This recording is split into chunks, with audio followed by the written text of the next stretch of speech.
ওম শান্তি। আজকের প্রাতঃমুরলি বাপদাদা বলছেন, মিষ্টি বাচ্চারা আত্মারূপী ব্যাটারিকে জ্ঞান ও যোগের দ্বারা ভরপুর করে শতপ্রধান বানাতে হবে, জলের স্নানের দ্বারা নয়। আজকের মুরলির প্রশ্নে বাবা জিজ্ঞাসা করছেন, এই সময় সকল মনুষ্য আত্মাকে বিভ্রান্ত কে করে? উত্তরে বাবা বলছেন, রাবণ সবাইকে বিভ্রান্ত করে দেয়, কারণ সে নিজেও ওই রকম বিভ্রান্ত। তার নিজের কোনো ঘর নেই। রাবণকে কেউ বাবা বলেও ডাকবে না। বাবা তো পরমধাম ঘর থেকে আসেন আমাদের বাচ্চাদেরকে সেই ঠিকানায় নিয়ে যাওয়ার জন্য।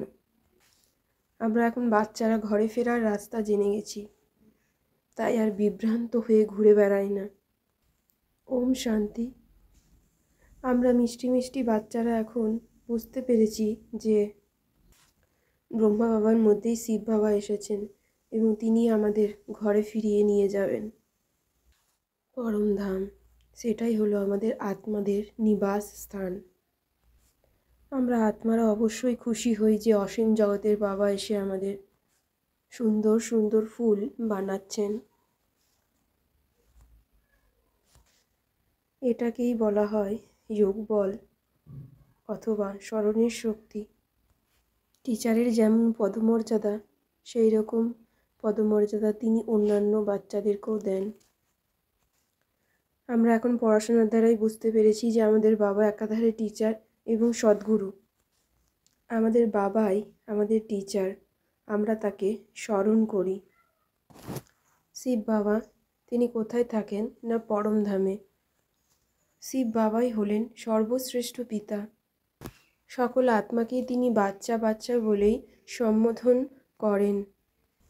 এখন আমাদের বুদ্ধিতে আত্মিক পিতা রয়েছেন এবং আত্মিক পিতার বুদ্ধিতে আমরা আত্মিক বাচ্চারা রয়েছি, কারণ আমাদের মধ্যে কানেকশন সেই মূল বতন থেকে।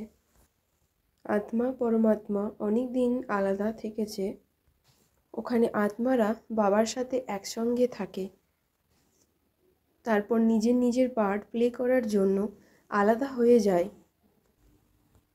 বাবা নিজে বসে থেকে বাচ্চাদেরকে সৃষ্টিচক্রের গভীর রহস্য বোঝাচ্ছেন, যেটি হলো গভীর ও গভীরতম রহস্য। বাবা উপরে বসে থেকে বোঝান না, তিনি এখানে এসে বলেন, আমি হলাম কল্পবৃক্ষের বীজ।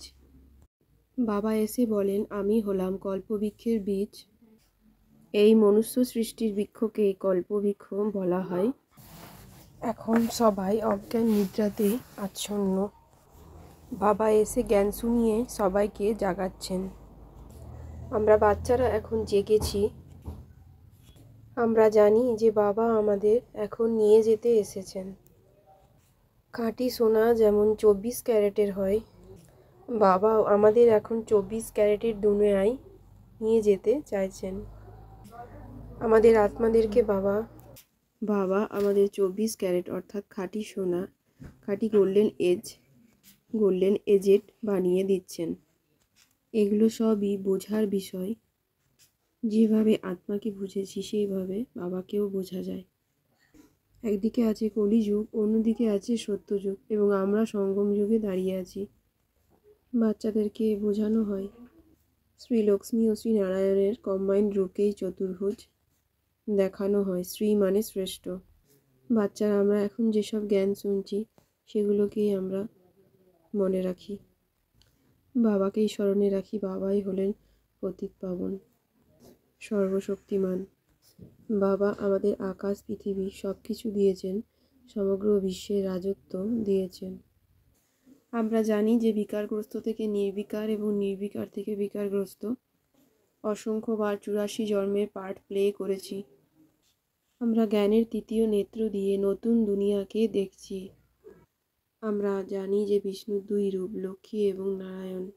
আমাদের মতো ব্রাহ্মণদের গুরুও শিব বাবা, ওনাকে সদ্গুরু বলা হয়। তাই আমাদের বাচ্চাদেরকে শিব বাবাকেই স্মরণ করতে হবে। শিব বাবা নতুন স্বর্গ দুনিয়া স্থাপন করেন। বাবা আমাদের বুঝিয়েছেন আমরা হলাম সকলেই আত্মা, ভাই ভাই।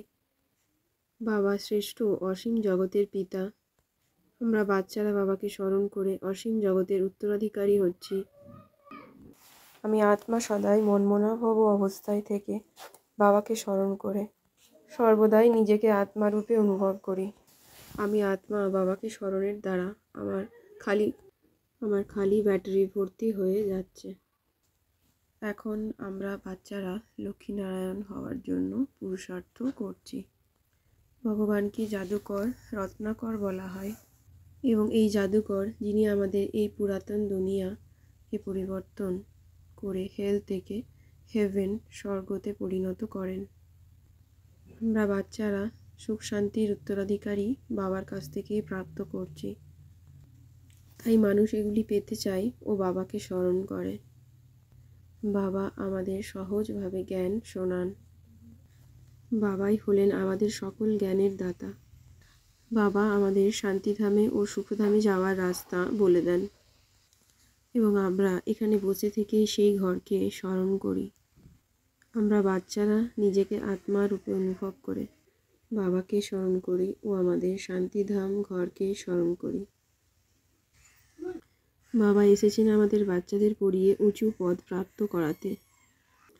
আমরা আত্মারা সকল দৈহিক সম্বন্ধ ক্যান্সেল করে সকলেই আত্মা, ভাই ভাই এই বুদ্ধি মাথায় সংকল্প নিলাম নিশ্চয় করে। ও বাবাকে স্মরণের দ্বারা আমরা আত্মারা সকল অসীম জগতের সম্পূর্ণ উত্তরাধিকারী প্রাপ্ত করছি। আমরা পাপ আত্মাদের সঙ্গে কোনো রকম লেনদেন না রেখে সকলকে শান্তিধাম ও সুখধাম যাওয়ার রাস্তা বলে দিই। আমরা আত্মারা মন বুদ্ধির একাগ্রতার দ্বারা সর্বসিদ্ধি প্রাপ্তকারী সমর্থ আত্মা। আমি আত্মা সর্বসিদ্ধি প্রাপ্তকারী, একাগ্রতা শক্তি বৃদ্ধিকারী, নির্বিঘ্ন, পরিশ্রমী, সদামুক্ত চৈতন্য আত্মা। আমি আত্মা সদাই একরস স্থিতিতে থাকি। এক বাবা, দ্বিতীয় কেউ নয়। আমি আত্মা সকলের প্রতি কল্যাণের বৃত্তি ও ভাই ভাইয়ের দৃষ্টি রাখি। আমি আত্মা স্বপ্ন এক সেকেন্ডের জন্য দোলাচল হই না। আমি আত্মা কমল পুষ্পের ন্যায় সকলের থেকে পৃথক থাকি, তাই প্রভুপ্রিয় পাত্র হয়ে যায়। ওম শান্তি।